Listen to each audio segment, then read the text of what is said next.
कहते कदमां दी गल है, जे कोई खाली बैठा है ना तो वह खाली बैठन का कारण भी वो आप ही है, तो जे कोई भरपूर होकर बैठा तो वह भरपूर होने का कारण भी वो आप ही है। खाली बैठना ਇਹਦਾ मतलब की है? हुण जे कोई इंसान अज ठोकरां खा रहा है, गिर रहा है नशे विच, तो असीं कहना भाई पीती काहनूं सी इन्नी, हुण पी लई है तो ही ठोकरां खांदा है, जे ना पींदा ना ठोकरां खांदा। ਇਹਦਾ मतलब तू कर्म ऐसा कीता ਉਹਦਾ रिजल्ट तेरे सामने आ रहा है। इसलिए अपने जीवन च हमेशा याद रखो कि जे असीं अज खाली बैठे ना तो अपने आप नूं चैक करो, किते ना किते मेरी करनी दुरुस्त नहीं है।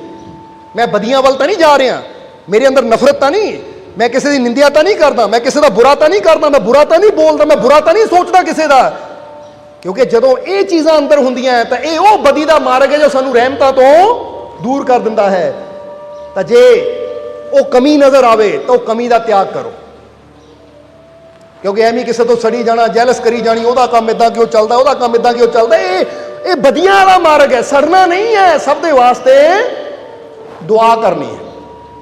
की करना है? सब दे वास्ते दुआ करनी है। और अपने जीवन च अगर कामयाबी पानी है, सफलता पानी है, तो फिर वो 5 तरीके तुहानू दस दईए, समझ ना, जरा 5 पॉइंट दस दईए कि जे जीवन च खुशी चाहिए है, कामयाबी चाहिए है, सफलता चाहिए है, तो 5 पॉइंट किहड़े है? पहला पॉइंट है कि मेहनत करनी बंद करो। मेहनत करनी, कमाल की गल है, तुसीं कहना मेहनत करनी बंद करो फिर कामयाब हो जावांगे। तो हुण गल पूरी पहला समझ लो, मेहनत करनी बंद करो, बल्कि अपने काम नाल प्यार करना शुरू करो। क्योंकि जदों असीं किसी काम नूं मेहनत समझ के करते हैं तो फिर रिजल्ट कुछ होर हुंदा, जदों अपने काम नूं प्यार समझ के करते हैं तो फिर रिजल्ट कुछ। एक बंदा कहता ना मैं बड़ी मेहनत करदा हां, मैं बड़ी मेहनत करदा हां, एक बंदा कहता मैनूं अपने काम नाल प्यार है।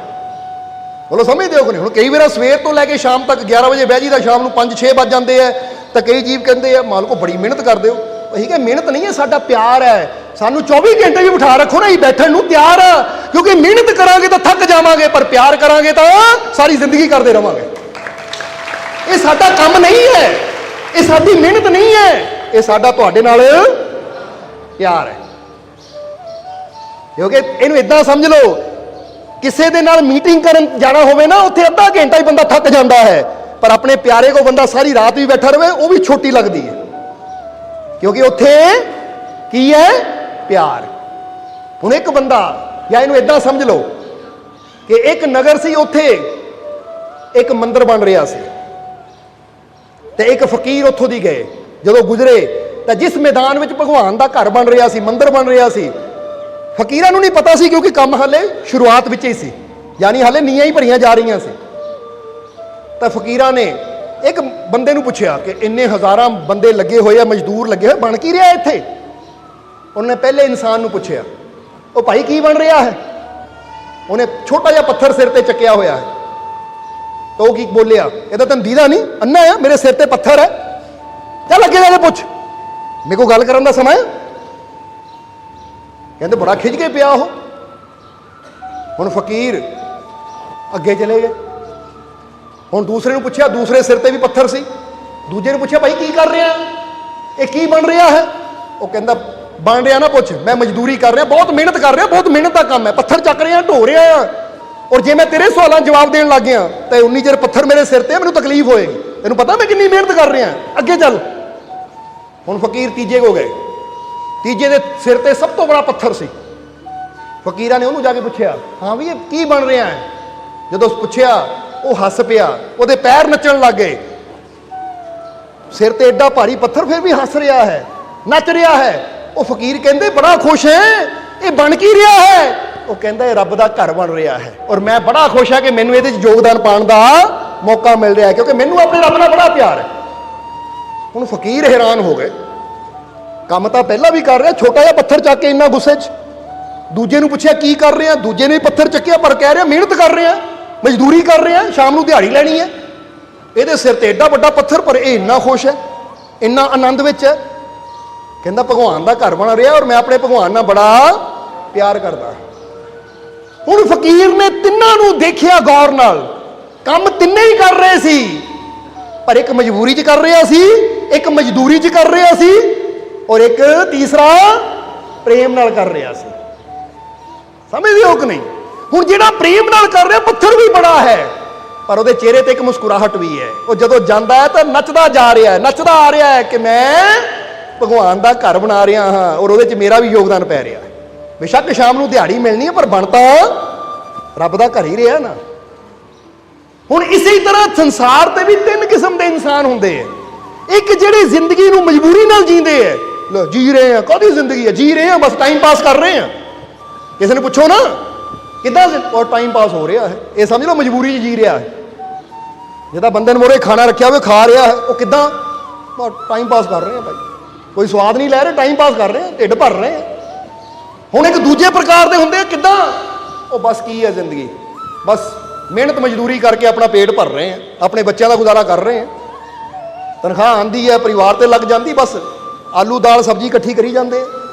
तो एक तीजा होंदा, उन्होंने पुछो किदां, वो लै भी जिंदगी बड़ी मज़ेदार है, बड़ियां खुशियां जीवन दे विच, और मैं शुक्र करदा परमात्मा का कि मैनू ये जिंदगी दी और इस संसार नूं खूबसूरत बनाने विच मैं भी योगदान दे रहा। हुण इन्हां तिन्नां दे जीवन च कितना फर्क है, रहिंदे तिन्ने ही दुनिया ते है पर सोच दे विच कितना फर्क है। हुण इसलिए इहनूं समझो कि एक इंसान जदों कोई भी काम मजबूरी नाल करदा है या मेहनत नाल करदा है, तो सिर्फ मेहनत कर रहा, उसकी नज़र कित्थे है, आ मेहनत करनी पैनी है, तां ही तो तनख्वाह मिलनी है, तां ही तो दिहाड़ी मिलनी है। हुण वो उन्ना ही करेगा जिन्नी क जरूरत है, उस तो भी घट करने की कोशिश करेगा कि मेहनत है भाई, जिन्ना बची है मेहनत तो अच्छा है, तनख्वाह तो उन्नी मिले पर मेहनत घट करनी पवे।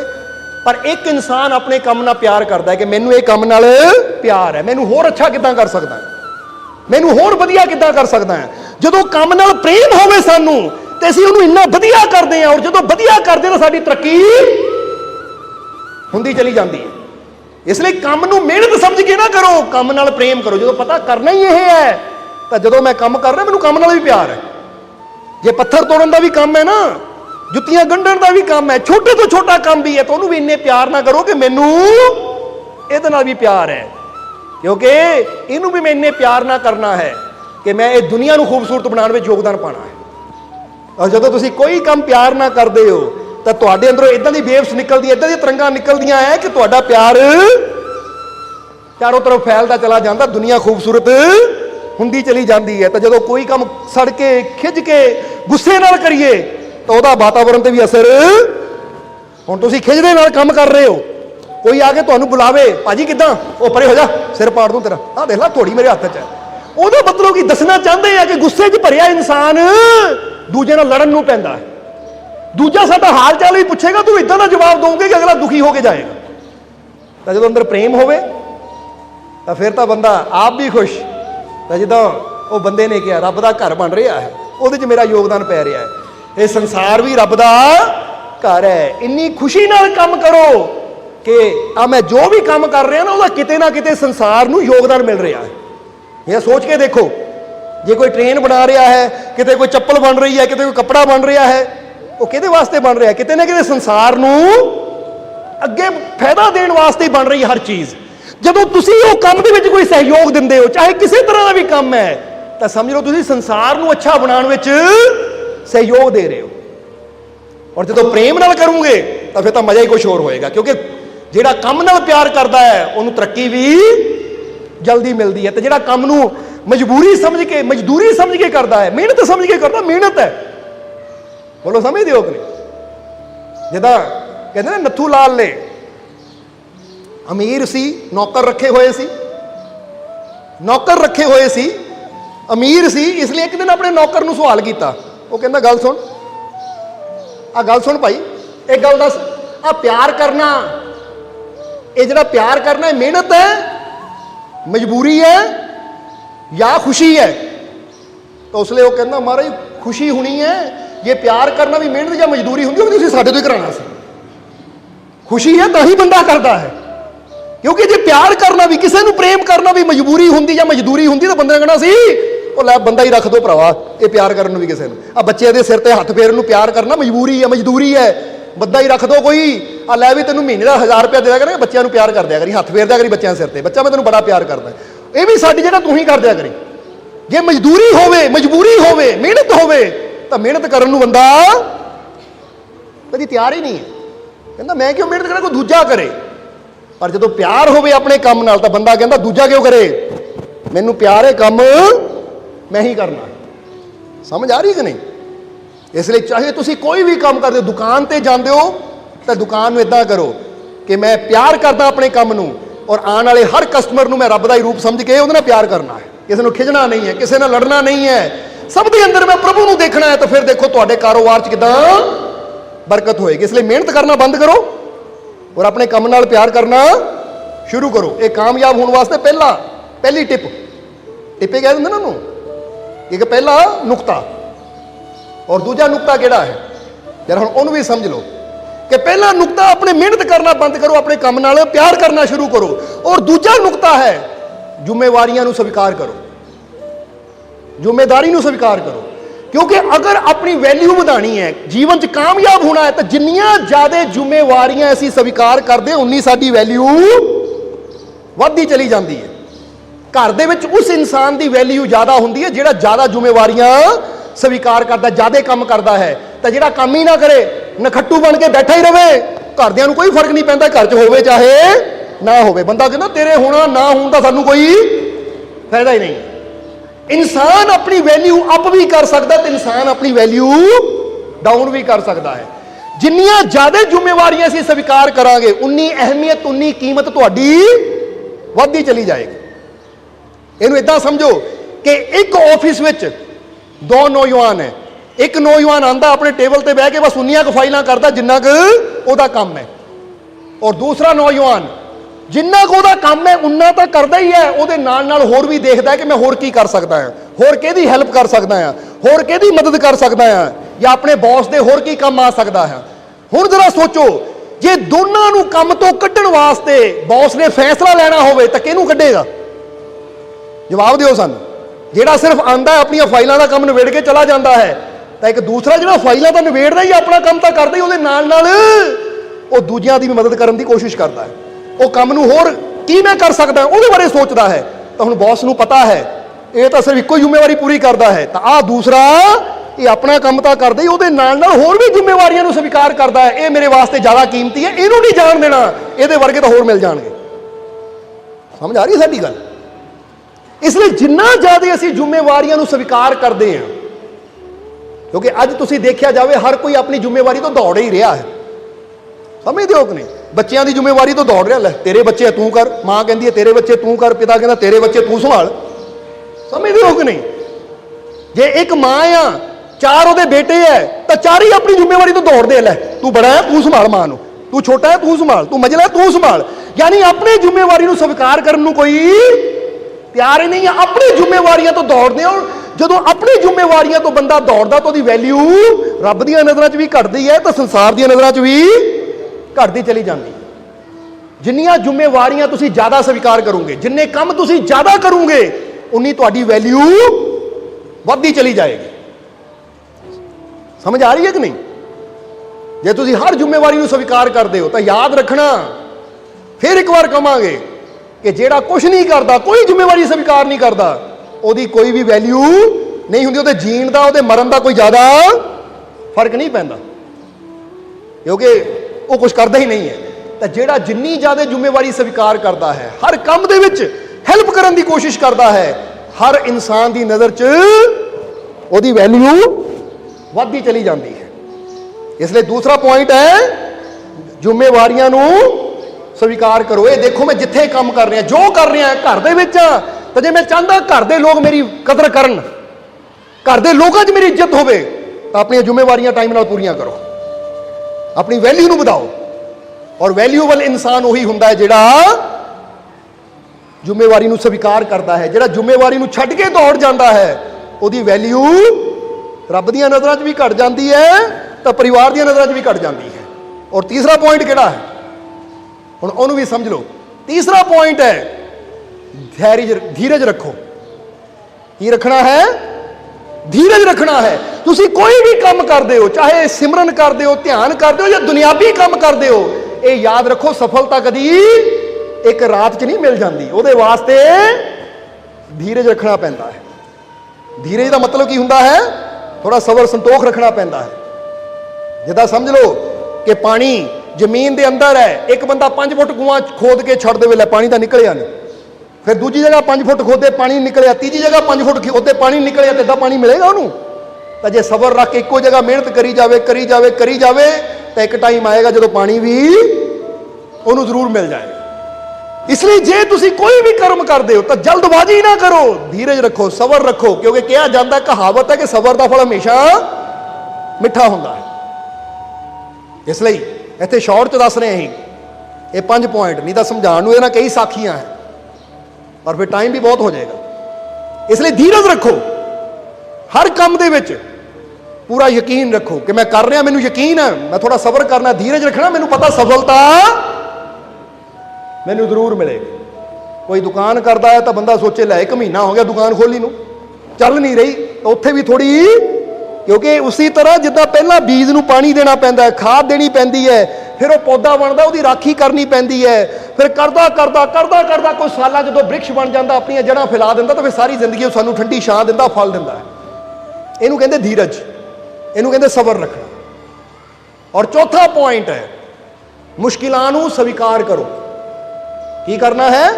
ਹਰ ਮੁਸ਼ਕਿਲ ਨੂੰ ਸਵੀਕਾਰ ਕਰੋ, ਕਿਉਂਕਿ ਜਦੋਂ ਅਸੀਂ ਪਹਿਲਾਂ ਹੀ ਰੈਡੀ ਹੁੰਦੇ ਕਿ ਕੋਈ ਵੀ ਮੁਸ਼ਕਿਲ ਆਵੇ ਮੈਂ ਸਵੀਕਾਰ ਕਰਨ ਨੂੰ, ਉਹਦਾ ਸਾਹਮਣਾ ਕਰਨ ਨੂੰ ਤਿਆਰ ਹਾਂ, ਤਾਂ ਫਿਰ ਬੰਦਾ ਅਗਰ ਉਹਦੇ ਸਾਹਮਣੇ ਮੁਸ਼ਕਿਲ ਆ ਵੀ ਜਾਂਦੀ ਹੈ ਤਾਂ ਨਿਰਾਸ਼ ਨਹੀਂ ਹੁੰਦਾ, ਟੁੱਟਦਾ ਨਹੀਂ ਹੈ, ਕਿਉਂਕਿ ਉਹਨੂੰ ਪਤਾ ਹੈ ਕਿ ਕਿਸੇ ਵੀ ਕੰਮ ਵਿੱਚ ਜਦੋਂ ਮੈਂ ਵਧਣਾ ਹੈ ਤਾਂ ਮੈਨੂੰ ਮੁਸ਼ਕਿਲਾਂ ਦਾ ਸਾਹਮਣਾ ਕਰਨਾ ਹੀ ਪੈਣਾ ਹੈ। ਇਸ ਲਈ ਬੰਦਾ ਉਹਦੀ ਤਿਆਰੀ ਰੱਖਦਾ ਹੈ। ਫਿਰ ਜਦੋਂ ਸਵੀਕਾਰ ਕਰ ਲੈਂਦੇ ਆ ਤਾਂ ਫਿਰ ਕੀ ਹੁੰਦਾ ਹੈ? ਅਸੀਂ ਉਹਦਾ ਹੱਲ ਕਰਦੇ।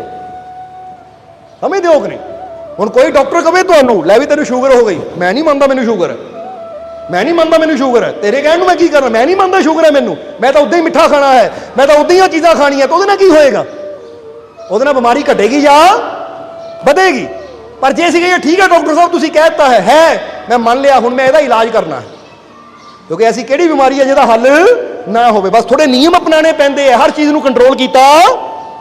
ਇਸ ਲਈ ਕਈ ਵਾਰ ਇਨਸਾਨ ਦੇ ਜੀਵਨ 'ਚ ਮੁਸ਼ਕਿਲ ਆਉਂਦੀ ਹੈ ਤਾਂ ਬੰਦਾ ਕਹਿੰਦਾ ਮੇਰੇ ਜੀਵਨ 'ਚ ਕਿਉਂ ਆ ਗਈ, ਕਿੱਦਾਂ ਆ ਗਈ, ਕਾਹਤੇ ਆ ਗਈ, ਬੰਦਾ ਉਹਨੂੰ ਸਵੀਕਾਰ ਹੀ ਨਹੀਂ ਕਰਦਾ, ਬਲਕਿ ਉਹਦੇ ਬਾਰੇ ਸੋਚ ਸੋਚ ਕੇ ਬੰਦਾ ਨਿਰਾਸ਼ ਹੋ ਕੇ ਉਦਾਸ ਹੋ ਕੇ ਬੈਠ ਜਾਂਦਾ ਹੈ। ਕਾਹਤੇ ਆ ਗਈ, ਕਿਉਂ ਆ ਗਈ, ਮੇਰੇ ਤੇ ਮੁਸੀਬਤ ਕਿਉਂ ਆਈ? ਉਹਦੇ ਤਾਂ ਜੀਵਨ 'ਚ ਆਈ ਨਹੀਂ, ਉਹਦੇ ਜੀਵਨ 'ਚ ਤਾਂ ਪਰੇਸ਼ਾਨੀ ਆਈ ਨਹੀਂ। ਇਹ ਗੱਲ ਹਮੇਸ਼ਾ ਯਾਦ ਰੱਖੋ ਕਿ ਜਿਹੜੀ ਪਤੰਗ ਜਿੰਨੀ ਜ਼ਿਆਦਾ ਉੱਚੀ ਹਵਾਵਾਂ 'ਚ ਹੋਵੇ ਨਾ, ਉਹਨੂੰ ਹਵਾਵਾਂ ਦਾ ਸਾਹਮਣਾ ਵੀ ਉਨਾ ਹੀ ਕਰਨਾ ਪੈਂਦਾ ਹੈ, ਤਾਂ ਜਿਹੜੀ ਹੈਗੀ ਹਲੇ ਕੋਠੇ ਤੇ ਉਹਨੂੰ ਕਾਹਦਾ ਡਰ? ਇਸ ਲਈ ਕਿਸੇ ਦੀ ਤੁਲਨਾ ਆਪਣੇ ਨਾਲ ਨਾ ਕਰੋ। ਜੇ ਕਿਸੇ ਦੇ ਜੀਵਨ 'ਚ ਹਾਲੇ ਪਰੇਸ਼ਾਨੀ ਨਹੀਂ, ਇਹਦਾ ਮਤਲਬ ਇਹ ਛੋਟੀ ਚੜ੍ਹਾਈ ਚੜ੍ਹਨ ਵਾਲਾ ਹੈ, ਤਾਂ ਮੇਰੇ ਜੀਵਨ 'ਚ ਬੜੀ ਪਰੇਸ਼ਾਨੀ ਹੈ, ਤਾਂ ਮਤਲਬ ਮੇਰੀ ਮੰਜ਼ਿਲ ਵੀ ਬੜੀ ਹੈ, ਮੇਰੀ ਚੜ੍ਹਾਈ ਵੀ ਬੜੀ ਹੈ। ਔਰ ਜਿਹੜਾ ਜਿੱਡੀ ਜ਼ਿਆਦਾ ਉਚਾਈ ਤੇ ਜਾਂਦਾ ਨਾ, ਉਹਨੂੰ ਗਿਰਨ ਦਾ ਖਤਰਾ ਵੀ ਉਨਾ ਹੀ ਹੁੰਦਾ ਹੈ। ਇਸ ਲਈ ਸੰਭਲ ਕੇ ਚੱਲਣਾ ਹੈ। ਸਮਝ ਆ ਰਹੀ ਸਾਡੀ ਗੱਲ? ਇਸ ਲਈ ਜੀਵਨ ਦੇ ਕਿਸੇ ਵੀ ਮੁਕਾਮ ਤੇ ਹੋਈਏ, ਹੁਣ ਤੁਸੀਂ ਗੁਰੂਆਂ ਰਹਿਬਰਾਂ ਦੇ ਜੀਵਨ ਦੇ ਉਹਨਾਂ ਦੀ ਸਾਖੀਆਂ ਨੂੰ ਪੜ੍ਹ ਕੇ ਦੇਖ ਲਓ ਕਿ ਉਹਨਾਂ ਦੇ ਜੀਵਨ 'ਚ ਮੁਸ਼ਕਿਲਾਂ ਨਹੀਂ ਆਈਆਂ, ਉਹਨਾਂ ਦੇ ਜੀਵਨ 'ਚ ਪਰੇਸ਼ਾਨੀਆਂ ਨਹੀਂ ਆਈਆਂ। ਇਨਸਾਨ ਦੇ ਜੀਵਨ 'ਚ ਉਨੀਆਂ ਤਕਲੀਫਾਂ ਨਹੀਂ ਆਈਆਂ ਜਿੰਨੀਆਂ ਗੁਰੂਆਂ ਰਹਿਬਰਾਂ ਪੀਰਾਂ ਫਕੀਰਾਂ ਦੇ ਜੀਵਨ 'ਚ ਮੁਸ਼ਕਿਲਾਂ ਆਈਆਂ, ਪਰ ਉਹਨਾਂ ਨੇ ਕਦੀ ਹਾਰ ਨਹੀਂ ਮੰਨੀ, ਕਦੀ ਨਿਰਾਸ਼ ਨਹੀਂ ਹੋਏ, ਆਪਣੇ ਰੱਬ ਤੇ ਯਕੀਨ ਰੱਖਿਆ, ਸਵੀਕਾਰ ਕੀਤਾ ਉਹਨਾਂ ਨੇ। ਠੀਕ ਆ, ਮੁਸੀਬਤ ਆ ਗਈ, ਸਵੀਕਾਰ ਕਰਦੇ ਆ, ਕਿਉਂਕਿ ਜਦੋਂ ਕਿਸੇ ਚੀਜ਼ ਨੂੰ ਸਵੀਕਾਰ ਕਰ ਲੈਂਦੇ ਆ ਤਾਂ ਫਿਰ ਅਸੀਂ ਉਹਦਾ ਹੱਲ ਲੱਭਣਾ ਸ਼ੁਰੂ ਕਰ ਦਿੰਦੇ ਆ। ਤਾਂ ਜਦੋਂ ਤੱਕ ਸਵੀਕਾਰ ਹੀ ਨਾ ਕਰੀਏ ਸਾਡਾ ਮਨ ਉੱਥੇ ਉਲਝਿਆ ਰਹਿੰਦਾ, ਕਿਉਂ ਹੋ ਗਈ, ਕਾਹਤੇ ਹੋ ਗਈ, ਕਿੱਦਾਂ ਹੋ ਗਈ। ਇਹ ਸਮਝਣਾ ਜ਼ਰਾ, ਇਹ ਕੁਝ ਪੁਆਇੰਟ ਹੈ।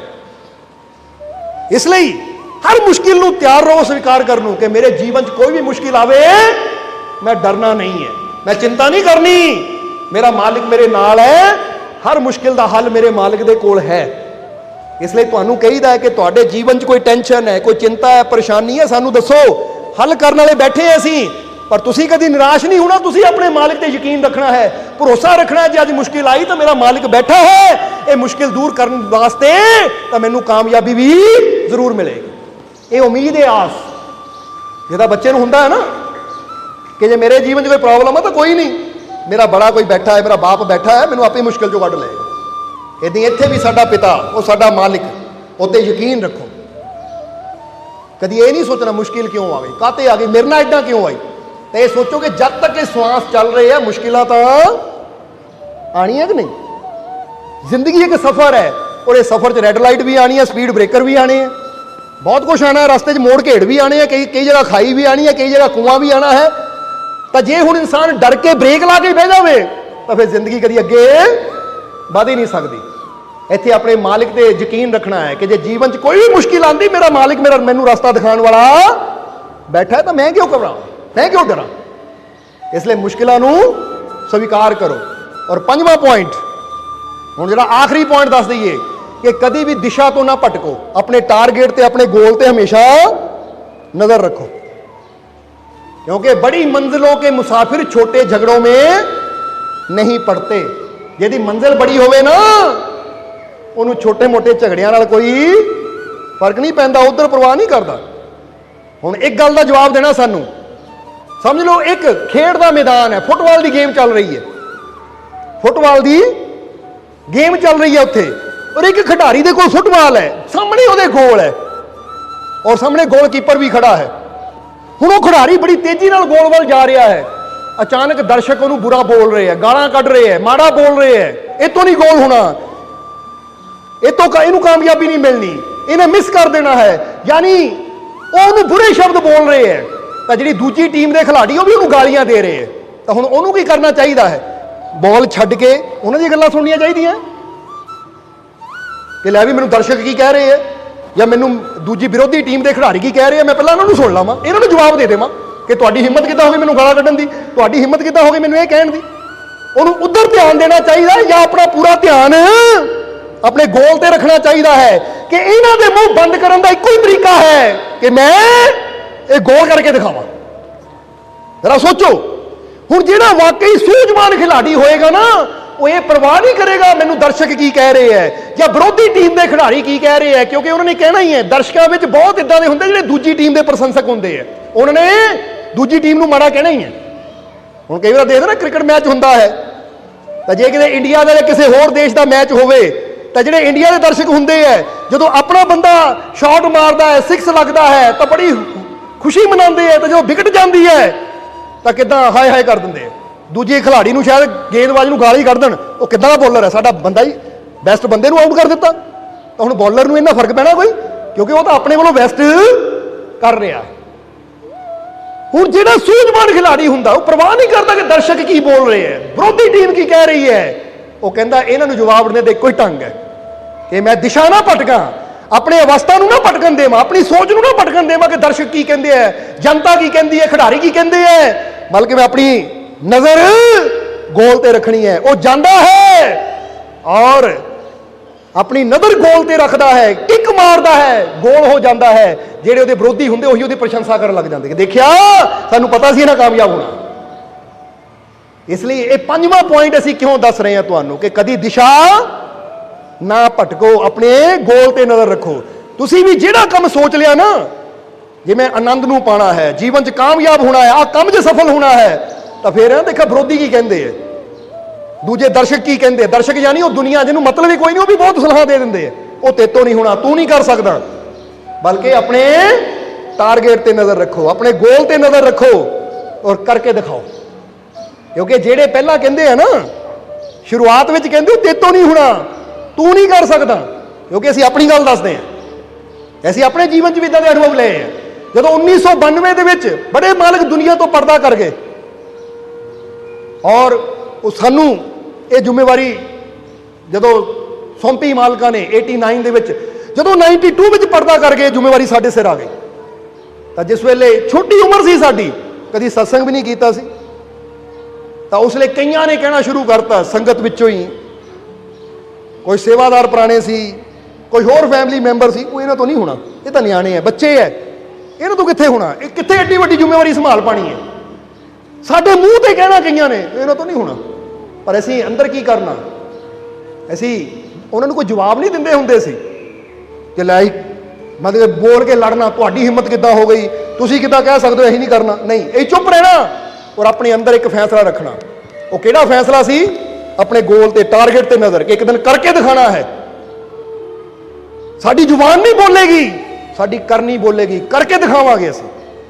ਵਾਕਿਆ ਹੀ ਪਹਿਲਾਂ ਬੋਲਣ 'ਚ ਬੜੀ ਦਿੱਕਤ ਆਉਂਦੀ ਸੀ, ਕਿਉਂਕਿ ਬੱਚੇ ਨੇ ਕੀ ਬੋਲਣਾ, ਕੀ ਸਮਝਾਣਾ। ਪਰ ਆਪਣੇ ਟਾਰਗੇਟ ਤੇ ਨਜ਼ਰ ਰੱਖੀ, ਆਪਣੇ ਗੋਲ ਤੇ ਨਜ਼ਰ ਰੱਖੀ ਕਿ ਮੇਰਾ ਗੋਲ ਮੇਰਾ ਮਾਲਿਕ ਹੈ, ਉਹ ਪਰਮਾਨੰਦ ਹੈ। ਹੁਣ ਜਿਹੜੇ ਮਜ਼ਾਕ ਉਡਾਉਂਦੇ ਸੀ, ਜਿਹੜੇ ਕਹਿੰਦੇ ਸੀ ਨਹੀਂ ਹੋਣਾ ਨਹੀਂ ਹੋਣਾ, ਜਦੋਂ 95 ਵਿੱਚ ਪਹਿਲੀ ਵਾਰ ਅਸੀਂ ਸਤਸੰਗ ਕੀਤਾ ਔਰ ਕਰਦੇ ਚਲੇ ਗਏ ਤਾਂ ਉਹੀ ਆ ਕੇ ਨਾਲ ਖੜਨੇ ਸ਼ੁਰੂ ਹੋ ਗਏ। ਦੇਖਿਆ, ਸਾਨੂੰ ਪਤਾ ਸੀ ਇਹਨਾਂ ਨੇ ਸਭ ਕੁਝ ਕਰ ਲੈਣਾ। ਇਹ ਕਮਾਲ ਦੀ ਗੱਲ ਹੈ। ਜਿਹੜੇ ਬੰਦੇ ਸਾਡੇ ਮੂੰਹ ਤੇ ਕਹਿੰਦੇ ਹੁੰਦੇ ਸੀ ਇਹਨਾਂ ਤੋਂ ਨਹੀਂ ਹੋਣਾ, ਫਿਰ ਉਹੀ ਆ ਕੇ, ਸਾਨੂੰ ਤਾਂ ਪਤਾ ਸੀ ਬੜੇ ਮਾਲਕ ਜ਼ਿੰਮੇਵਾਰੀ ਸੌਂਪ ਕੇ ਗਏ ਹੈ ਤਾਂ ਉਹਨਾਂ ਨੇ ਦੇਖ ਕੇ ਹੀ ਸੌਂਪੀ ਹੋਏਗੀ, ਸਮਝ ਕੇ ਹੀ ਸੌਂਪੀ ਹੋਏਗੀ। ਸਾਨੂੰ ਪਤਾ ਸੀ ਇਹਨਾਂ ਨੇ ਸੰਭਾਲਣਾ, ਹੋਰ ਕੋਈ ਸੰਭਾਲ ਹੀ ਨਹੀਂ ਸਕਦਾ। ਇਹੀ ਸੋਚੀਦਾ ਸੀ। ਹੁਣ ਕੀ ਯਕੀਨ ਕਰੀਏ, ਇਹ ਉਦੋਂ ਸੱਚ ਬੋਲਦਾ ਸੀ, ਅੱਜ ਉਦੋਂ ਇਹੀ ਕਹਿੰਦਾ ਸੀ, ਇਹਨਾਂ ਤੋਂ ਕਿੱਥੇ ਹੋਣਾ। ਕਿ ਉਦੋਂ ਮਾਲਕਾਂ ਨੇ ਨਹੀਂ ਸਾਨੂੰ ਸੰਭਾਲਿਆ ਸੀ ਸਭ ਕੁਝ। ਉਦੋਂ ਨਹੀਂ ਕਹਿ ਸਕਦਾ ਸੀ ਮਾਲਕਾਂ ਨੇ ਸੰਭਾਲਿਆ ਤਾਂ ਸਾਨੂੰ ਯਕੀਨ ਹੈ ਇਹ ਕਰਨਗੇ, ਪਰ ਉਦੋਂ ਨਹੀਂ। ਤਾਂ ਜਦੋਂ ਕਰਕੇ ਦਿਖਾ ਦਿੱਤਾ ਸੀ, ਜਿੱਦਾਂ ਸਮਝ ਲਓ ਗੋਲ ਕਰ ਦਿੱਤਾ ਸੀ, ਤਾਂ ਫਿਰ ਸਾਰੇ ਲੈ, ਸਾਨੂੰ ਪਤਾ ਸੀ ਇਹਨਾਂ ਨੇ ਗੋਲ ਕਰਨਾ ਹੈ, ਇਹਨਾਂ ਨੇ ਕਾਮਯਾਬ ਹੋਣਾ, ਹੋਰ ਕੋਈ ਕਰ ਹੀ ਨਹੀਂ ਸਕਦਾ। ਸੋ ਅਸੀਂ ਤੁਹਾਨੂੰ ਵੀ ਇਹੀ ਕਹਾਂਗੇ ਕਿ ਜਦੋਂ ਦੁਨੀਆ ਤੁਹਾਨੂੰ ਕਹੇ ਨਾ ਤੇਤੋਂ ਨਹੀਂ ਹੋਣਾ, ਤੂੰ ਨਹੀਂ ਕਰ ਸਕਦਾ, ਉਹਦੇ ਨਾਲ ਲੜੋ ਨਾ। ਉਹਨਾਂ ਨੂੰ ਜਵਾਬ ਦੇਣ 'ਚ ਆਪਣੀ એનર્ਜੀ ਵੇਸਟ ਨਾ ਕਰੋ, ਕਿਉਂਕਿ ਜਦੋਂ ਤੁਸੀਂ ਉਹਨਾਂ ਨੂੰ ਜਵਾਬ ਦਿੰਦੇ ਹੋ, ਲੜਦੇ ਹੋ, ਤਾਂ એનર્ਜੀ ਤੁਹਾਡੀ ਵੇਸਟ ਹੁੰਦੀ ਹੈ। ਬਲਕਿ ਉਹ એનર્ਜੀ ਨੂੰ ਆਪਣੇ ਅੰਦਰ ਇਦਾਂ ਇਕੱਠਾ ਕਰ ਲਓ ਕਿ ਜਿੱਦਾਂ ਅਸੀਂ ਕਈ ਵਾਰ ਦੱਸਿਆ ਹੈ ਕਿ ਇੱਕ ਜਹਾਜ਼ ਨੂੰ ਉੜਨ ਵਾਸਤੇ એનર્ਜੀ ਦੀ ਲੋੜ ਹੈ, ਇੱਕ ਰਾਕਟ ਨੂੰ ਬ੍ਰਹਿਮੰਡ 'ਚ ਪਹੁੰਚਣ ਵਾਸਤੇ ਬਹੁਤ ਜ਼ਿਆਦਾ એનર્ਜੀ ਦੀ ਲੋੜ ਹੈ। ਔਰ ਜਿੰਨੀ એનર્ਜੀ ਸੇਵ ਹੁੰਦੀ ਚਲੀ ਜਾਵੇ, ਉਨਾ ਤੁਸੀਂ ਤਿਆਰੀ ਕਰ ਲੈਂਦੇ ਹੋ ਬਹੁਤ ਉਚਾਈ ਤੇ ਜਾਣ ਦੀ। ਵਿਅਰਥ ਦੇ ਝਗੜਿਆਂ 'ਚ ਪੈ ਕੇ, ਦੂਜਿਆਂ ਨਾਲ ਲੜ ਕੇ, ਦੂਜਿਆਂ ਨਾਲ ਬਹਿਸ ਕਰਕੇ ਆਪਣੀ એનર્ਜੀ ਵੇਸਟ ਨਾ ਕਰੋ। ਬਲਕਿ ਜਿਹੜੇ ਤੁਹਾਨੂੰ ਕਹਿੰਦੇ ਤੂੰ ਨਹੀਂ ਕਰ ਸਕਦਾ, ਆਪਣੇ ਮਾਲਿਕ ਤੇ ਯਕੀਨ ਰੱਖੋ ਕਿ ਮੇਰਾ ਮਾਲਿਕ ਮੇਰੇ ਨਾਲ ਇੱਕ ਦਿਨ ਕਰਕੇ ਦਿਖਾਊਂਗਾ, ਕਿਉਂਕਿ ਮੈਨੂੰ ਆਪਣੇ ਮਾਲਿਕ ਤੇ ਪੂਰਾ ਮੈਨੂੰ ਆਪਣੇ ਮਾਲਿਕ ਤੇ ਪੂਰਾ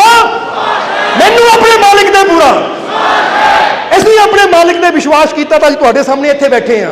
ਜੇ ਤੁਸੀਂ ਵਿਸ਼ਵਾਸ ਕਰੋਗੇ, ਬੇਸ਼ੱਕ ਅੱਜ ਤੁਸੀਂ ਜ਼ੀਰੋ, ਬੇਸ਼ੱਕ ਅੱਜ ਤੁਸੀਂ ਫਰਸ਼ ਤੇ ਬੈਠੇ ਹੋ, ਅਗਰ ਆਪਣੇ ਮਾਲਿਕ ਤੇ ਵਿਸ਼ਵਾਸ ਕਰੋਗੇ ਤਾਂ ਮੇਰਾ ਮਾਲਿਕ ਤੁਹਾਨੂੰ ਵੀ ਅਰਸ਼ ਤੇ ਜ਼ਰੂਰ ਬਿਠਾਏਗਾ, ਕਿਉਂਕਿ ਸ਼ਕਤੀ ਤਾਂ ਉਹੀ ਹੈ, ਸ਼ਕਤੀ ਤਾਂ ਉਹੀ ਕੰਮ ਕਰ ਰਹੀ ਹੈ। ਪੱਖੇ ਬੇਸ਼ੱਕ ਇੱਥੇ ਐਸੀ ਕਹੀਏ 15-20 ਚੱਲ ਰਹੇ ਹੈ, ਪਰ ਹਵਾ ਤਾਂ ਇੱਕੋ ਹੀ ਹੈ ਜੋ ਸਭ ਤੱਕ ਪਹੁੰਚ ਰਹੀ ਹੈ। ਇਸੇ ਤਰ੍ਹਾਂ ਸਾਡੇ ਸਰੀਰ ਸਾਰਿਆਂ ਦੇ ਅਲੱਗ-ਅਲੱਗ ਹੋ ਸਕਦੇ ਹੈ, ਪਰ ਰਹਿਮਤ ਤਾਕਤ ਉਹੀ ਹੈ ਜੋ ਸਭ ਦੇ ਅੰਦਰ ਕੰਮ ਕਰ ਰਹੀ ਹੈ। ਹੁਣ ਜੇ ਪੱਖੇ ਦੀ ਹਵਾ ਲੈਣੀ ਹੈ ਤਾਂ ਬਸ ਬਟਨ ਦਬਾਉਣ ਦੀ ਲੋੜ ਹੈ, ਹਵਾ ਉਹੀ ਹੈ। ਪੱਖਾ ਬੇਸ਼ੱਕ ਅਲੱਗ ਕੰਪਨੀ ਦਾ ਹੋ ਸਕਦਾ ਹੈ, ਪਰ ਹਵਾ ਤਾਂ ਇੱਕੋ ਹੀ ਹੈ, ਉਹ ਅਲੱਗ ਕੰਪਨੀ ਦੀ ਨਹੀਂ ਹੈ। ਇਸੇ ਤਰ੍ਹਾਂ ਤੁਹਾਡੇ ਸਰੀਰ, ਤੁਹਾਡੇ ਰੂਪ ਰੰਗ ਅਲੱਗ-ਅਲੱਗ ਹੋ ਸਕਦੇ ਹੈ, ਤੁਹਾਡੇ ਗਾਉਂ ਪਿੰਡ ਅਲੱਗ-ਅਲੱਗ ਹੋ ਸਕਦੇ ਆ, ਪਰ ਉਹਦੀ ਰਹਿਮਤ ਉਹ ਇੱਕੋ ਹੀ ਹੈ। ਬਸ ਜਿਹੜਾ ਵਿਸ਼ਵਾਸ ਦਾ ਬਟਨ ਦਬਾ ਦਿੰਦਾ ਉਹਦੇ ਤੱਕ ਉਹਦੀਆਂ ਰਹਿਮਤਾਂ ਦੀਆਂ ਹਵਾਵਾਂ ਵੀ ਪਹੁੰਚ ਜਾਂਦੀਆਂ। ਗੱਲ ਤਾਂ ਬਟਨ ਦਬਾਉਣ ਦੀ ਹੈ। ਇਸ ਲਈ ਦਿਸ਼ਾ ਨਾ ਭਟਕੋ, ਆਪਣੇ ਟਾਰਗੇਟ ਤੇ ਨਜ਼ਰ ਰੱਖੋ। ਦੁਨੀਆ ਕੀ ਕਹਿੰਦੀ ਹੈ ਉਹਨਾਂ ਦੀ ਗੱਲਾਂ ਵਿੱਚ ਆ ਕੇ ਆਪਣਾ ਮਾਰਗ ਨਾ ਛੱਡੋ। ਹੁਣ ਤੁਸੀਂ ਮਾਲਕ ਦੇ ਦਰ ਨਾਲ ਜੁੜੇ ਹੋ, ਮਾਲਕ ਤੇ ਵਿਸ਼ਵਾਸ ਰੱਖਦੇ ਹੋ, ਤਾਂ ਦੁਨੀਆ ਉੱਥੇ ਜਾ ਕੇ ਕੀ ਮਿਲਣਾ ਭਾਈ? ਤੂੰ ਜਾ ਕੇ ਦੇਖਿਆ ਹੈ? ਤੂੰ ਕਦੀ ਗਿਆ? ਕਦੀ ਸਤਸੰਗ ਸੁਣਿਆ ਵੀ ਤੂੰ? ਇੱਕ ਠੇਕੇ ਵੱਲ ਜਾਣ ਵਾਲਾ, ਇੱਕ ਜੂਆ ਘਰ 'ਚ ਜਾਣ ਵਾਲਾ ਕਹੇਗਾ ਫਕੀਰਾਂ ਕੋਲ ਕੁਝ ਨਹੀਂ ਹੁੰਦਾ। ਬੋਲੋ ਸਮਝਦੇ ਹੋ ਕਿ ਨਹੀਂ? ਤਾਂ ਉਹਨੂੰ ਕਹੇ ਭਾਈ ਸ਼ਰਾਬ ਛੱਡ ਦੇ। ਲੈ ਸ਼ਰਾਬ 'ਚ ਤਾਂ ਸਭ ਕੁਝ ਹੁੰਦਾ ਹੈ, ਇਹਨੂੰ ਕਿਉਂ ਛੱਡ ਦੇਵਾਂ ਮੈਂ? ਹੁਣ ਜਰਾ ਸਮਝਣਾ, ਸਾਰਿਆਂ ਨੇ ਦੱਸਣਾ ਕੀ ਚਾਹੁੰਦੇ ਆ ਕਿ ਜਿਨ੍ਹਾਂ ਨੂੰ ਫਕੀਰਾਂ ਦੀ ABC ਦਾ ਨਹੀਂ ਪਤਾ, ਉਹ ਵੀ ਕਹਿੰਦੇ ਫਕੀਰਾਂ ਦੇ ਪੱਲੇ ਕੁਝ ਨਹੀਂ ਹੁੰਦਾ। ਭਾਈ ਇਹ ਤਾਂ ਉਹੀ ਗੱਲ ਕਹਿ ਸਕਦਾ ਜਿਹੜਾ ਖੁਦ ਫਕੀਰੀ ਦੇ ਮੁਕਾਮ ਤੇ ਜਾ ਕੇ, ਜਿੱਦਾਂ ਹੁਣ ਸਮਝ ਲਓ ਇੱਕ ਆਦਮੀ ਬੈਠਾ ਖਾਈ 'ਚ ਹੈ ਤਾਂ ਦੂਜੇ ਨੂੰ ਕਹੇ ਉਹ ਸਿਖਰ ਤੇ ਕੁਝ ਵੀ ਹੈ ਨਹੀਂ, ਉਹ ਪਹਾੜ ਦੇ ਸਿਖਰ ਤੇ ਕੁਝ ਵੀ ਹੈ ਨਹੀਂ, ਕਹਿਣ ਤੋਂ ਪਹਿਲਾਂ ਖਾਈ 'ਚੋਂ ਨਿਕਲ ਕੇ ਸਿਖਰ ਤੇ ਜਾ ਕੇ ਦੇਖ ਤਾਂ ਸਹੀ। ਜਾਂ ਤਾਂ ਉਹ ਪਹਿਲਾਂ ਦੇਖ ਜਾ ਕੇ ਫਿਰ ਮੁੜ ਕੇ ਆ ਕੇ ਕਹੇ ਉੱਥੇ ਕੁਝ ਵੀ ਹੈ ਨਹੀਂ। ਤਾਂ ਜਿਹੜਾ ਉੱਥੇ ਜਾ ਕੇ ਦੇਖ ਲੈਂਦਾ ਉਹਨੂੰ ਪਤਾ ਹੈ ਕਿ ਖਾਈਆਂ 'ਚ ਕੁਝ ਨਹੀਂ ਹੈ, ਸਭ ਕੁਝ ਤਾਂ ਇੱਥੇ ਹੀ ਹੈ। ਇਸ ਲਈ ਆਪਣੇ ਰੱਬ ਤੇ ਯਕੀਨ ਰੱਖੋ। ਇਹ ਦੁਨੀਆ ਪਿੱਛੇ ਲੱਗ ਕੇ ਆਪਣੀ ਦਿਸ਼ਾ ਨਾ ਭਟਕੋ, ਬੁਰੇ ਦੋਸਤਾਂ ਮਗਰ ਲੱਗ ਕੇ ਵਧੀਆ ਦੇ ਮਾਰਗ ਤੇ ਨਾ ਚਲੋ, ਕਿਉਂਕਿ ਇਹਨੂੰ ਵੀ ਕਹਾਂਗੇ ਦਿਸ਼ਾ ਨਾ ਭਟਕੋ ਕਦੀ ਵੀ, ਅਗਰ ਜੀਵਨ 'ਚ ਕਾਮਯਾਬ ਹੋਣਾ ਹੈ। ਬੋਲੋ ਸਮਝਦੇ ਹੋ ਕਿ ਨਹੀਂ? ਯਾਦ ਆ ਗਿਆ? ਜਵਾਬ ਵੀ ਰਹਿ ਗਏ।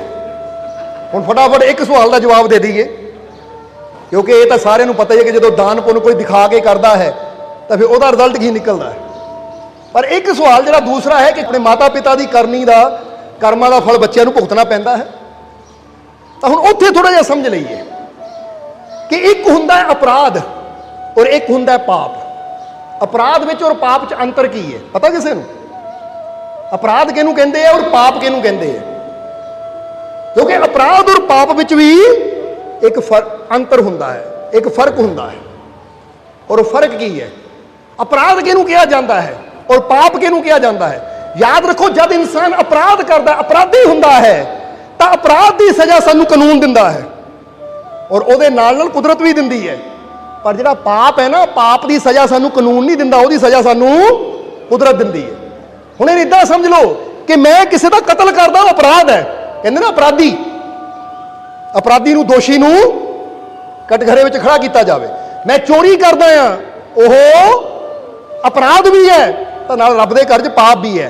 पर एक हुंदा है, मैं किसी की निंदिया कर रहा हाँ किसी को बह के, हुण वो अपराध नहीं है कि सानू कोई पुलिस फड़ के जेल च कर देगी कि तू अपराधी, तू निंदिया कर रहा सी, पर ओह पाप है। क्योंकि निंदिया करना रब नहीं माफ करेगा कि तू किसी की निंदिया कर रहा सी, ये पाप कर रहा सी, इहदा हरजाना तैनू मेरे वालों भुगतना पैना है। समझना जरा सर। इसलिए अपराध इंसान पुलिस के डर तो घट करता है, पर पाप इंसान घर च बैठिया भी करी जाता है। झूठ बोलना की है? अपराध नहीं मन्निया जाता। तुसीं किसी ने झूठ बोलोगे तो तुहानूं कोई सज़ा नहीं होनी कि दफा इन्ने सौ इन्ने लग गई, तू झूठ बोलिया तो लै भाई तैनू 6 महीने की कैद या 5000 जुर्माना। वो नहीं है, क्योंकि कानून ये नहीं कहता तू झूठ क्यों बोलिया तैनू सज़ा देनी है, पर रब कहता है। इसलिए कहते ना, साच बराबर तप नहीं, झूठ बराबर पाप। हुण जदों झूठ बोलते हैं तो अपराध नहीं है, कानून ने सज़ा नहीं देनी, पर पाप जरूर है, परमात्मा ने जरूर पूछना है। झूठ बोल रहे हैं, निंदिया कर रहे हैं, गाली दे रहे हैं। गाली देना अपराध नहीं है, पर गाली देना की है? पाप है। किसी का घर लुटना वो अपराध भी है, पाप भी है, क्योंकि दो ही काम शामिल हो रहे हैं। पर जो अपराध और पाप की गल आती तो बहुत पाप ऐसे है जिहड़े बंदा चोरी चोरी करता है, किसी को पता भी नहीं लगन दिंदा, पर रब दी नज़रां च वो पापी गिनिया जाता है। हुण रब कहंदा बुरा सोचना भी, हुण कानून नहीं कहेगा बुरा सोचना पाप है। लै हुण कानून नहीं आएगा कि बंदा गुस्से मन च सोच रहा, दिल करता वो 2 आदमी है इन्होंने कतल कर देवां, तो कानून आके फड़ेगा नहीं कि तू सोच रहा सी कतल करना, चल बई तेनों कतल की सज़ा मिलनी है। क्योंकि जब तक कीता नहीं कानून उन्होंने अपराधी नहीं मानता। पर रब कहता है, कुदरत कहती है तू सोचना है तो सोच भी। तां ही कहते बुरा देखो ना, बुरा सुनो ना, बुरा बोलो ना, तो नाल बुरा सोचो भी ना। क्योंकि अज दे समय अंदर विज्ञान ने एक खोज कर ली है कि जदों इंसान कुछ सोचता है ना तो वह प्रभाव भी वो जीवन ते पैना शुरू हो जाता है। समझना जरा। इत्थे ऐसी एक डॉक्टर की गल की थी, जॉय डिस्पेंजा की। ਉਹਦੀ एक किताब है यू आर द प्लेसिबो। ਉਹਦੇ 'ਚ ਉਹਨੇ एक घटना लिखी है डॉक्टर जॉय डिस्पेंजा ने कि एक कैदी सी जिन्होंने 10 साल की कैद की सज़ा हुई, 10 साल कोठरी च रहा, पर 10 साल उन्हें अंदर बह के की किया, वो शतरंज बारे सोचता रहा। काहदे बारे? शतरंज एक गेम होंदी है, चैस, ਉਹਦੇ बारे सोचता रहा। हालांकि ना ਉਹਦੇ कोल शतरंज का बोर्ड है, बस वो मन च ही सोच रहा, अखां बंद है या दीवार के उपर वो इदा एक कोयले नाल एक चौक नाल बना लेंदा, तो उत्थे बस वो सोच ही रहा है। 10 साल बाद जो आज़ाद होया तो सोच दे विच ही वो इन्ना अच्छा शतरंज खेल लैंदा सी कि जो बाहर आया उन्हें आके सचमुच शतरंज खेडी, तो जिन्होंने खेडिया उन्होंने कुछ पलों च ही हरा दिता। फिर उन्हें उत्थे दा जो डिस्ट्रिक्ट चैंपीयन सी उहदे नाल खेडिया, उन्होंने भी हरा दिता, हालांकि सचमुच कदी खेडी नहीं सी। कहते 10 साल सोच विच खेडन दे नाल ही वो अंदर इन्ना माहिर हो गया कि इदा हो गया जिदा सचमुच वो बहुत बड़ा खिलाड़ी हुंदा है। ਇਹਦਾ मतलब जो चीज़ असीं सोचते रहंदे ना, सोचते रहंदे आ, साडे ते ਉਹਦਾ प्रभाव भी पैना शुरू हो जाता है। ये समझना जरा। हुण तुहानूं सपना आया, सपने तुसीं देखदे हो तुहाडे मगर कोई सप दौड़िया है, तुहाडे मगर कोई कुत्ता दौड़िया है, तुसीं बड़ा बच रहे हो, तो दौड़ रहे हो तुसीं, अचानक तुहाडी अख खुल जाती, तुसीं देखदे हो दिल की धड़कन बड़ी तेज है, मत्थे ते पसीना है। ਇਹਦਾ मतलब की है? सपना सी, कोई कुत्ता नहीं सी, कोई सप नहीं सी, पर फिर भी तुहाडे मत्थे ते पसीना आ गया, दिल की धड़कन तेज क्यों है? क्योंकि ਤੁਸੀਂ ਜੋ ਸੋਚ ਰਹੇ ਹੋ, ਜੋ ਖਿਆਲ 'ਚ ਚੱਲ ਰਿਹਾ ਹੈ, ਤੁਹਾਡੇ ਸਰੀਰ ਨੂੰ ਨਹੀਂ ਪਤਾ, ਤੁਹਾਡੀ ਬਾਡੀ ਨੂੰ ਨਹੀਂ ਪਤਾ ਇਹ ਖਿਆਲ ਹੈ। ਉਹ ਬਾਡੀ ਉਹ ਸਮਝਦੀ ਹੈ ਸੱਚਮੁੱਚ ਹੋ ਰਿਹਾ, ਇਸ ਲਈ ਉਹਦਾ ਪ੍ਰਭਾਵ ਤੁਹਾਡੇ ਸਰੀਰ ਤੇ ਵੀ ਪੈਣਾ ਸ਼ੁਰੂ ਹੋ ਜਾਂਦਾ, ਬਾਡੀ ਤੇ ਪੈਣਾ ਸ਼ੁਰੂ ਹੋ ਜਾਂਦਾ ਹੈ। ਇਹਨੂੰ ਸਮਝਦੇ ਹੋ ਕਿ ਨਹੀਂ? ਇਸ ਲਈ ਜਦੋਂ ਤੁਸੀਂ ਕਿਸੇ ਦੇ ਕਤਲ ਬਾਰੇ ਸੋਚੀ ਜਾਓਗੇ, ਮੈਂ ਕਿਸੇ ਨੂੰ ਕਤਲ ਕਰਨਾ ਹੈ, ਕਿਸੇ ਨੂੰ ਮਾਰਨਾ ਹੈ, ਬੁਰਾ ਕਰਨਾ ਹੈ, ਬੁਰਾ ਕਰਨਾ, ਤਾਂ ਸਰੀਰਕ ਤੌਰ ਤੇ ਬੇਸ਼ੱਕ ਨਹੀਂ ਕੀਤਾ, ਪਰ ਕੁਦਰਤ ਕਹਿੰਦੀ ਹੈ ਤੇਰਾ ਸਰੀਰ ਉਦਾਂ ਦੇ ਹਾਰਮੋਨਸ ਜਾਂ ਉਦਾਂ ਦੀ એનર્ਜੀ ਛੱਡਣੀ ਸ਼ੁਰੂ ਕਰ ਦਿੰਦਾ ਕਿ ਵਾਕਈ ਤੂੰ ਬੁਰਾ ਬਣ ਜਾਂਦਾ ਹੈ। ਕਿਉਂਕਿ ਬੁਰਾ ਸੋਚ ਸੋਚ ਕੇ ਬੰਦਾ ਬੁਰਾ ਬਣ ਜਾਂਦਾ ਹੈ, ਤਾਂ ਅੱਛਾ ਸੋਚ ਸੋਚ ਕੇ ਬੰਦਾ ਅੱਛਾ ਵੀ ਬਣ ਜਾਂਦਾ ਹੈ। ਇਸ ਨੇ ਪੁੱਛਿਆ ਹੈ ਕਿ ਮਾਤਾ ਪਿਤਾ ਦੇ ਕਰਮਾਂ ਦਾ ਪ੍ਰਭਾਵ ਬੱਚੇ ਤੇ ਪੈਂਦਾ ਜਾਂ ਨਹੀਂ ਪੈਂਦਾ। ਤਾਂ ਇੱਕ ਗੱਲ ਹਮੇਸ਼ਾ ਯਾਦ ਰੱਖੋ, ਜਿਹੜੇ ਅਪਰਾਧ ਕਰਮ ਹੁੰਦੇ ਆ ਨਾ, ਉਹਦਾ ਪ੍ਰਭਾਵ ਬੱਚੇ ਤੇ ਕਿਤੇ ਨਾ ਕਿਤੇ ਜ਼ਰੂਰ ਪੈਂਦਾ ਹੈ। ਇਹ ਜੀ ਕਾਤਲ ਦਾ ਬੇਟਾ ਹੈ, ਇਹ ਜੀ ਖੂਨੀ ਦਾ ਬੇਟਾ, ਇਹ ਜੀ ਚੋਰ ਦਾ ਬੇਟਾ ਹੈ, ਬੋਲੋ ਸਮਝਦੇ ਹੋ ਕਿ ਨਹੀਂ? ਜਾਂ ਉਹਦੇ ਬਾਪ ਨੇ ਕਿਤੇ ਉਹ ਕਰਜ਼ਾ ਲਿਆ ਹੋਇਆ ਹੈ, ਉਹ ਫਿਜ਼ੀਕਲੀ ਹੈ, ਔਰ ਉਹ ਕਰਜ਼ਾ ਬਾਪ ਨਾ ਮੋੜੇ ਤਾਂ ਬੱਚਿਆਂ ਨੂੰ ਮੋੜਨਾ ਹੀ ਪੈਂਦਾ ਹੈ। ਪਰ ਜਦੋਂ ਗੱਲ ਆਉਂਦੀ ਹੈ ਪਾਪ ਕਰਮਾਂ ਦੀ, ਤਾਂ ਕਰਮ ਦਾ ਪ੍ਰਭਾਵ ਹਰੇਕ ਦਾ ਆਪਣਾ ਹੁੰਦਾ ਹੈ। ਸਮਝ ਲਓ ਬਾਪ ਔਰ ਬੇਟਾ ਬੈਠੇ ਹੈ, ਜੇ ਬਾਪ ਸਿਮਰਨ ਕਰ ਰਿਹਾ, ਬੇਟਾ ਸੁੱਤਾ ਹੋਇਆ ਹੈ, ਤਾਂ ਉਹਦਾ ਫਲ ਬਾਪ ਨੂੰ ਹੀ ਮਿਲਣਾ ਆ, ਬੇਟੇ ਨੂੰ ਨਹੀਂ ਮਿਲਣਾ। ਜੇ ਬੇਟਾ ਸਿਮਰਨ ਕਰੇਗਾ, ਕਿਉਂਕਿ ਅੱਛਾ ਕਰਮ ਹੈ, ਪੁੰਨ ਕਰਮ ਹੈ, ਪੁੰਨ ਕਰਮ, ਪਾਪ ਕਰਮ, ਇਹਦਾ ਪ੍ਰਭਾਵ ਉਹਨੂੰ ਹੀ ਮਿਲਦਾ ਜਿਹੜਾ ਇਹ ਕਰਦਾ ਹੈ। ਪਰ ਜੋ ਅਪਰਾਧ ਕਰਮ ਹੈ, ਜਿਹਨਾਂ ਨਾਲ ਸਮਾਜ ਜੁੜਿਆ ਹੋਇਆ ਹੈ, ਉਹਦਾ ਪ੍ਰਭਾਵ ਬੱਚਿਆਂ ਤੇ ਵੀ। ਇਸ ਲਈ ਅਸੀਂ ਦੋਨੇ ਚੀਜ਼ਾਂ ਪਹਿਲਾਂ ਸਮਝਾਈਆਂ ਕਿ ਇੱਕ ਹੁੰਦੇ ਪਾਪ, ਇੱਕ ਹੁੰਦੇ ਅਪਰਾਧ। ਸਮਝਦੇ ਹੋ ਕਿ ਨਹੀਂ? ਕਿਉਂਕਿ ਜੇ ਬਾਪ ਨਸ਼ਾਖੋਰ ਹੈ, ਨਸ਼ਾ ਕਰਨ ਵਾਲਾ ਹੈ ਜਾਂ ਨਸ਼ਾ ਵੇਚਣ ਵਾਲਾ ਹੈ, ਤਾਂ ਉਹਦੀ ਔਲਾਦ ਕਿਤੇ ਵੀ ਜਾਏਗੀ, ਲੋਕਾਂ ਨੇ ਕੀ ਕਹਿਣਾ? ਇਹਨੂੰ ਪਤਾ ਹੈ ਭਾਈ ਇਹਦਾ ਪੇ ਨਸ਼ੇੜੀ ਹੈ, ਇਹਦੇ ਘਰ ਕੁੜੀ ਨਾ ਦਈਓ, ਇਹਦਾ ਪੇ ਆਹ ਕੰਮ ਕਰਦਾ ਹੈ, ਪੇ ਇਹਦਾ ਲੜਾਕੂ ਹੈ, ਚੋਰ ਹੈ, ਜਾਂ ਭਾਈ ਇਹਨੂੰ ਕੁੜੀ ਦਿਓ, ਇਹਦਾ ਪੇ ਬੜਾ ਅਫਸਰ ਹੈ। ਬੇਟਾ ਬੇਸ਼ੱਕ ਕੁਛ ਨਾ ਕਰਦਾ ਹੋਵੇ, ਉਹ ਪੇ ਅਫਸਰ ਹੈ। ਕਿਉਂਕਿ ਬਾਪ ਅੱਛੀ ਜਗ੍ਹਾ ਬੈਠਾ ਹੈ ਤਾਂ ਉਹਦਾ ਅਸਰ ਵੀ ਬੱਚੇ ਦੇ ਜੀਵਨ ਤੇ ਹੁੰਦਾ, ਤਾਂ ਬਾਪ ਬੁਰੀ ਜਗ੍ਹਾ ਬੈਠਾ ਹੈ ਤਾਂ ਉਹਦਾ ਅਸਰ ਵੀ ਇਹ ਬਾਹਰਲੇ ਕਰਮਾਂ ਦਾ। ਪਰ ਜਿਹੜੇ ਪੁੰਨ ਔਰ ਪਾਪ ਕਰਮ ਹੈ, ਜੋ ਸਾਡੀ ਸੋਚ ਨਾਲ ਜੁੜੇ ਹੋਏ ਹੈ, ਉਹਦਾ ਪ੍ਰਭਾਵ ਹਮੇਸ਼ਾ ਉਹਦਾ ਬੱਚਿਆਂ ਤੇ ਨਹੀਂ ਪੈਂਦਾ। ਤਾਂ ਹੀ ਤਾਂ ਕਿਹਾ ਜਾਂਦਾ ਹੈ ਕਿ ਜੇ ਇੱਕ ਬਾਪ ਸਾਰੀ ਜ਼ਿੰਦਗੀ ਪਾਪ ਕਰਮ ਕਰਦਾ, ਲੜਾਈ ਝਗੜੇ ਕਰਦਾ ਹੈ, ਤਾਂ ਬਾਅਦ ਚੋਂ ਬੱਚਾ ਜਿੰਨਾ ਮਰਜ਼ੀ ਸਿਮਰਨ ਕਰੀ ਜਾਵੇ, ਜਿੰਨੇ ਮਰਜ਼ੀ ਦਾਨ ਪੁੰਨ ਕਰੀ ਜਾਵੇ, ਉਹਦਾ ਅਸਰ ਬਾਪ ਨੂੰ ਮਿਲੇਗਾ, ਉਹਦਾ ਅਸਰ। ਕਿਉਂਕਿ ਮਹਾਤਮਾ ਬੁੱਧ ਨੇ ਇਹੀ ਤਾਂ ਗੱਲ ਕਹੀ ਹੈ। ਇੱਥੇ ਇੱਕ ਛੋਟੀ ਜਿਹੀ ਕਹਾਣੀ ਮਹਾਤਮਾ ਬੁੱਧ ਦੀ, ਫਿਰ ਸਤਸੰਗ ਦੀ ਸਮਾਪਤੀ ਕਰਾਂਗੇ, ਕਿਉਂਕਿ ਸਵਾਲ ਆਇਆ ਤਾਂ ਉਹਦੇ ਨਾਲ ਸਮਝ ਆ ਜਾਏਗੀ। ਕਿ ਇੱਕ ਦਿਨ ਇੱਕ ਨੌਜਵਾਨ ਮਹਾਤਮਾ ਬੁੱਧ ਦੇ ਕੋਲ ਗਿਆ ਕਿ ਮੇਰੇ ਪਿਤਾ ਦੀ ਕੁਝ ਦਿਨ ਪਹਿਲਾਂ ਮੌਤ ਹੋ ਗਈ, ਮ੍ਰਿਤਿੂ ਹੋ ਗਈ, ਤਾਂ ਹੁਣ ਮੈਂ ਬੜਾ ਪਰੇਸ਼ਾਨ ਹਾਂ, ਮੈਂ ਸਭ ਕੁਝ ਕਰ ਲਿਆ, ਮੈਂ ਪਰੇਸ਼ਾਨ ਇਸ ਗੱਲ ਨੂੰ ਹੈ ਕਿ ਮੇਰੇ ਬਾਪ ਨੂੰ ਮੁਕਤੀ ਮਿਲੀ ਜਾਂ ਨਹੀਂ ਮਿਲੀ। ਬਸ ਇੰਨਾ ਕੋਈ ਦੱਸ ਦੇਵੇ, ਕੋਈ ਦੱਸਦਾ ਹੀ ਨਹੀਂ ਹੈ। ਕਿਉਂਕਿ ਕਿਸੇ ਨੇ ਪੂਜਾ ਕਰਨ ਨੂੰ ਕਿਹਾ ਕਰ ਲਿਆ, ਕਿਸੇ ਨੇ ਪਾਠ ਕਰਨ ਨੂੰ ਕਿਹਾ ਕਰ ਲਿਆ, ਜਿਸ ਨੇ ਜੋ ਕਿਹਾ ਮੈਂ ਕਰ ਲਿਆ, ਪਰ ਮੇਰਾ ਮਨ ਸੰਤੁਸ਼ਟੀ ਚਾਹੁੰਦਾ ਹੈ ਕਿ ਮੈਨੂੰ ਪਤਾ ਲੱਗੇ ਮੇਰੇ ਬਾਪ ਨੂੰ ਮੁਕਤੀ ਮਿਲੀ ਹੈ ਜਾਂ ਨਹੀਂ, ਮੋਕਸ਼ ਮਿਲਿਆ ਜਾਂ ਨਹੀਂ। ਇਸ ਲਈ ਮਹਾਰਾਜ ਤੁਸੀਂ ਬਹੁਤ ਬੜੇ ਮਹਾਤਮਾ ਹੋ, ਇੰਨੀ ਦੁਨੀਆ ਤੁਹਾਨੂੰ ਮੰਨਦੀ ਹੈ, ਤੁਸੀਂ ਮੈਨੂੰ ਜਵਾਬ ਦਿਓ ਤਾਂ ਕਿ ਮੇਰੀ ਸੰਤੁਸ਼ਟੀ ਹੋਵੇ, ਮੈਨੂੰ ਸ਼ਾਂਤੀ ਮਿਲੇ। ਤਾਂ ਮਹਾਤਮਾ ਬੁੱਧ ਨੇ ਕਿਹਾ ਇੱਦਾਂ ਕਰ, ਦੋ ਛੋਟੇ ਛੋਟੇ ਘੜੇ ਲੈ ਕੇ ਆ, ਇੱਕ ਘੜੇ 'ਚ ਪੱਥਰ ਲਿਆ, ਦੂਜੇ 'ਚ ਘਿਓ ਲਿਆ। ਗਿਆ ਦੌੜ ਕੇ, ਛੋਟੇ ਛੋਟੇ ਕੁੱਜੇ ਲਏ, ਮਿੱਟੀ ਦੇ ਕੁੱਜੇ, ਇੱਕ 'ਚ ਪੱਥਰ ਪਾ ਲਏ, ਇੱਕ 'ਚ ਘਿਓ ਪਾ ਲਿਆ, ਲੈ ਕੇ ਆ ਗਿਆ। ਕੋਲ ਹੀ ਨਦੀ ਤਲਾਬ ਸੀ, ਇੱਕ ਤਲਾਬ। ਮਹਾਤਮਾ ਬੁੱਧ ਕਹਿੰਦੇ ਆ ਲੈ ਕੇ ਉੱਥੇ ਆ ਜਾ। ਤਲਾਬ ਦੇ ਕੋਲ ਚਲੇ ਗਏ। ਕਹਿੰਦੇ ਨੇ ਇਦਾਂ ਕਰ, ਇਹਨਾਂ ਦੋਨਾਂ ਕੁੱਜਿਆਂ ਨੂੰ ਤੋੜ, ਦੋਨਾਂ ਮਟਕੀਆਂ ਨੂੰ ਤੋੜ, ਤਾਂ ਕਿ ਇਹ ਪੱਥਰ ਵੀ ਪਾਣੀ 'ਚ ਜਾਣ ਔਰ ਘਿਓ ਵੀ ਪਾਣੀ 'ਚ ਜਾਵੇ। ਪਰ ਖਾਸ ਖਿਆਲ ਰੱਖੀ ਕਿ ਪੱਥਰ ਤਰਨੇ ਚਾਹੀਦੇ ਆ, ਘਿਓ ਡੁੱਬਣਾ ਚਾਹੀਦਾ। ਇਦਾਂ ਦੀ ਕੋਈ ਮੰਤਰ ਪੜ੍ਹ ਲਈ, ਇਦਾਂ ਦਾ ਕੋਈ ਪਾਠ ਪੜ੍ਹ ਲਈ, ਇਦਾਂ ਦੀ ਕੋਈ ਪੂਜਾ ਕਰ ਲਈ ਕਿ ਜਦੋਂ ਇਹਨਾਂ ਨੂੰ ਤੋੜੇ, ਯਾਨੀ ਇੱਕ ਦੂਜੇ 'ਚ ਮਾਰ ਕੇ ਉਹਦੇ ਥੱਲੇ ਗਿਰਨ ਤਾਂ ਪੱਥਰ ਤੈਰ ਜਾਣ, ਤਾਂ ਘਿਓ ਡੁੱਬ ਜਾਵੇ। ਉਹ ਕਹਿੰਦਾ ਮਹਾਰਾਜ ਇਹ ਕਿੱਦਾਂ ਹੋਏਗਾ? ਮੈਂ ਜਿਹੜਾ ਮਰਜ਼ੀ ਮੰਤਰ ਪੜ੍ਹ ਲਵਾਂ, ਜਿਹੜਾ ਮਰਜ਼ੀ ਪਾਠ ਪੜ੍ਹ ਲਵਾਂ, ਕਿਉਂਕਿ ਮੰਤਰ ਪਾਠ ਜੋ ਮਰਜ਼ੀ ਮੈਂ ਪੜ੍ਹ ਲਵਾਂ, ਪਰ ਫਿਰ ਵੀ ਪੱਥਰ ਤੈਰਨੇ ਨਹੀਂ ਹੈ ਔਰ ਘਿਓ ਡੁੱਬਣਾ ਨਹੀਂ ਹੈ। ਮਹਾਤਮਾ ਬੁੱਧ ਕਹਿੰਦੇ ਕਿਉਂ? ਕਰਕੇ ਤਾਂ ਦੇਖ ਤੂੰ। ਹੁਣ ਉਹਨੇ ਏਦਾਂ ਮਾਰ ਕੇ ਮਟਕੀ ਤੋੜੀ, ਘਿਓ ਔਰ ਪੱਥਰ ਪਾਣੀ 'ਚ, ਪਰ ਹੋਇਆ ਉਹੀ, ਘਿਓ ਉੱਪਰ ਆ ਗਿਆ, ਪਾਣੀ ਤੇ ਤੈਰ ਪਿਆ। ਜਿੱਦਾਂ ਤੇਲ ਹੁੰਦਾ ਨਾ ਪਾਣੀ ਉੱਪਰ ਤੈਰ ਪੈਂਦਾ, ਔਰ ਜਿਹੜਾ ਪੱਥਰ ਸੀ ਡੁੱਬ ਗਿਆ। ਮਹਾਤਮਾ ਬੁੱਧ ਕਹਿੰਦੇ ਦੇਖ ਤੂੰ ਮੰਤਰ ਨਹੀਂ ਪੜ੍ਹੇ? ਕਹਿੰਦਾ ਮਹਾਰਾਜ ਮੈਂ ਜਿਹੜਾ ਮਰਜ਼ੀ ਮੰਤਰ ਪੜ੍ਹ ਲਵਾਂ, ਮੈਂ ਜਿਹੜਾ ਮਰਜ਼ੀ ਪਾਠ ਕਰ ਲਵਾਂ, ਇਹ ਕਦੀ ਹੋ ਹੀ ਨਹੀਂ ਸਕਦਾ ਕਿ ਪੱਥਰ ਤੈਰ ਜਾਵੇ ਤਾਂ ਘਿਓ ਡੁੱਬੇ ਜਾਂ ਤੇਲ ਡੁੱਬੇ। ਮਹਾਤਮਾ ਬੁੱਧ ਕਹਿੰਦੇ ਕਿਉਂ? ਉਹ ਕਹਿੰਦੇ ਪੱਥਰ ਹੈ, ਪੱਥਰ ਦਾ ਸੁਭਾਅ ਡੁੱਬਣਾ ਹੈ, ਤਾਂ ਘਿਓ ਹੈ ਤੇਲ ਦਾ ਸੁਭਾਅ ਹੈ ਤੈਰਨਾ।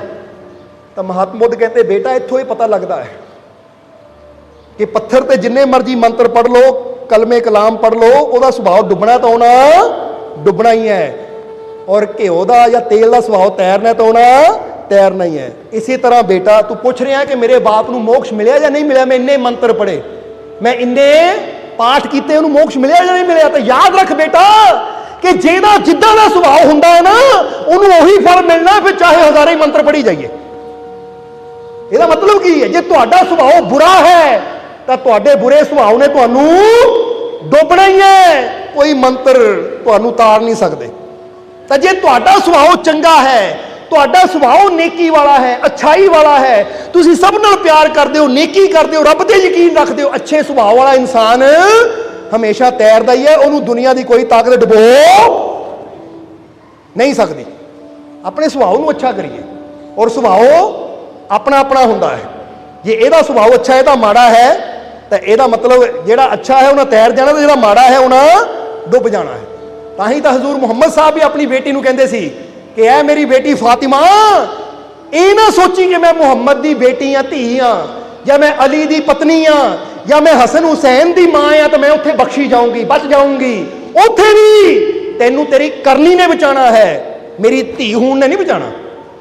ਹਜ਼ੂਰ ਆਪਣੀ ਬੇਟੀ ਨੂੰ ਕਹਿ ਰਹੇ ਕਿ ਜਦ ਵੀ ਇਨਸਾਨ ਬਚਦਾ ਹੈ ਨਾ ਆਪਣੇ ਉੱਥੇ ਅਮਲਾਂ ਦੇ, ਆਪਣੇ ਅਮਲਾਂ ਨਾਲ ਬਚਦਾ ਹੈ। ਇਸ ਲਈ ਮੁਰਸ਼ਦ ਵੀ ਜਦੋਂ ਸਾਨੂੰ ਸਮਝਾਉਂਦਾ ਹੈ ਤਾਂ ਹਿਦਾਇਤ ਮੁਰਸ਼ਦ ਇਹ ਨਹੀਂ ਕਹਿੰਦਾ ਤੂੰ ਪਾਪ ਕਰੀ ਜਾ ਮੈਂ ਤੈਨੂੰ ਬਚਾ ਲੂੰ। ਹੁਣ ਅਸੀਂ ਵੀ ਤੁਹਾਨੂੰ ਇੰਨੀ ਦੇਰ ਤੋਂ ਕੀ ਸਮਝਾ ਰਹੇ ਹਾਂ ਕਿ ਬਦੀ ਦਾ ਮਾਰਗ ਛੱਡੋ, ਬੁਰੇ ਅਮਲਾਂ ਦਾ ਮਾਰਗ ਛੱਡੋ, ਨਫ਼ਰਤ ਕਰਨੀ ਛੱਡੋ, ਕ੍ਰੋਧ ਕਰਨਾ ਛੱਡੋ, क्षमा ਕਰੋ ਸਾਰਿਆਂ ਨੂੰ, ਸਭ ਨਾਲ ਪ੍ਰੇਮ ਕਰੋ, ਅੱਛੇ ਬਣੋ, ਕਿਉਂਕਿ ਇਹੀ ਕੰਮ ਤਾਂ ਗੁਰੂਆਂ ਰਹਿਬਰਾਂ ਸੰਤਾਂ ਦਾ ਹੁੰਦਾ। ਸਾਨੂੰ ਸਹੀ ਦਿਸ਼ਾ ਦਿੰਦੇ ਹੈ ਕਿ ਇਸ ਤੇ ਚੱਲ ਕੇ ਹੀ ਸਾਡੀ ਜ਼ਿੰਦਗੀ ਖੁਸ਼ੀਆਂ ਨਾਲ ਭਰਪੂਰ ਹੋ ਸਕਦੀ ਹੈ। ਹਾਂ, ਮਾੜੀਆਂ ਮੋਟੀਆਂ ਕਮੀਆਂ ਤਾਂ ਬਾਂਹ ਫੜ ਕੇ ਆਪੇ ਹੀ ਉਹ ਦੂਰ ਕਰ ਦਿੰਦੇ। ਜਿੱਦਾਂ ਸਮਝ ਲਓ ਬੱਚਾ ਚੱਲ ਰਿਹਾ ਹੋਵੇ, ਜੇ ਮਾੜਾ ਮੋਟਾ ਗਿਰ ਜਾਵੇ ਤਾਂ ਬਾਪ ਆਪੇ ਹੀ ਬਾਂਹ ਫੜ ਕੇ ਦੁਬਾਰਾ ਖੜਾ ਕਰਦੇ, ਚੱਲ ਮੈਂ ਤੇਰੇ ਨਾਲ ਹਾਂ, ਤੈਨੂੰ ਗਿਰਨ ਨਹੀਂ ਦੇਣਾ, ਚੱਲ। ਤਾਂ ਜੇ ਬੱਚਾ ਇਕੱਲਾ ਹੋਵੇ ਤਾਂ ਫਿਰ ਹਿੰਮਤ ਕਿੱਥੋਂ ਆਣੀ ਹੈ, ਫਿਰ ਹੌਸਲਾ ਕਿੱਥੋਂ ਆਣਾ, ਫਿਰ ਤਾਂ ਸ਼ਾਇਦ ਠੋਕਰ ਖਾ ਕੇ ਦੁਬਾਰਾ ਉੱਠੇ ਹੀ ਨਾ। ਇਸ ਲਈ ਮੁਰਸ਼ਦ ਦਾ ਨਾਲ ਹੋਣਾ ਬਹੁਤ ਹੀ ਜ਼ਰੂਰੀ ਹੈ।